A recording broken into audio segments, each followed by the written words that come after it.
চলমান Copa America আসরে group পর্বে টানা ৩ ম্যাচের ৩টাতেই জিতে কোয়ার্টার ফাইনাল নিশ্চিত করা আর্জেন্টিনা কোয়ার্টার ফাইনালে হারিয়েছে ইকুয়েডরকে। অর্থাৎ এবারের কোপা আমেরিকা আসরে টানা ৪ জয় পেয়েছে আলবিসেলেস্তারা। ৩বারের বিশ্ব চ্যাম্পিয়নরা এখন কোপা আমেরিকা ২০২৪ আসরে ট্রফি ছুঁয়ে দেখা থেকে আর ২ ম্যাচ দূরে।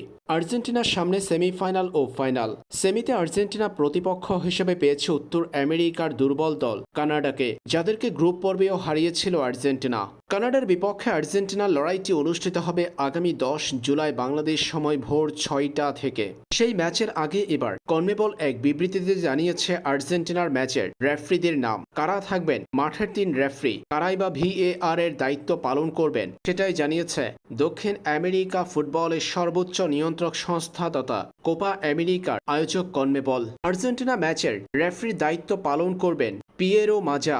চিলির এই রেফারি এর আগে আর্জেন্টিনার গুরুত্বপূর্ণ ২ ম্যাচে দায়িত্ব পালন করেছে। বিশ্বকাপ বাছাই পর্বে ব্রাজিল আর্জেন্টিনার মধ্যকার ম্যাচের রেফারির দায়িত্ব পালন করেছেন পিয়েরো মাজা। এছাড়াও ফিনালিসিমায় ইউরো ও কোপা চ্যাম্পিয়ন আর্জেন্টিনা ইটালির মধ্যকার লড়াইয়ে দায়িত্ব পালন করেছেন এই চিলির রেফারি, যে ২ ম্যাচেই জিতেছে আর্জেন্টিনা। আর্জেন্টিনা কানাডা ম্যাচের রেফারিদের মধ্যে প্রত্যেকেই চিলির। ২ অ্যাসিস্ট্যান্ট রেফারি থাকবেন ক্লাউদিও উরুতিয়া ও জোসে রেটামাল। এছাড়া 4th অফিসিয়াল ক্রিস্টিয়ান গারোয়, জুয়ান সেরানো, VAR রেফারি জুয়ান লারা, অ্যাসিস্ট্যান্ট VAR রেফারি ক্রিস্টারনেস।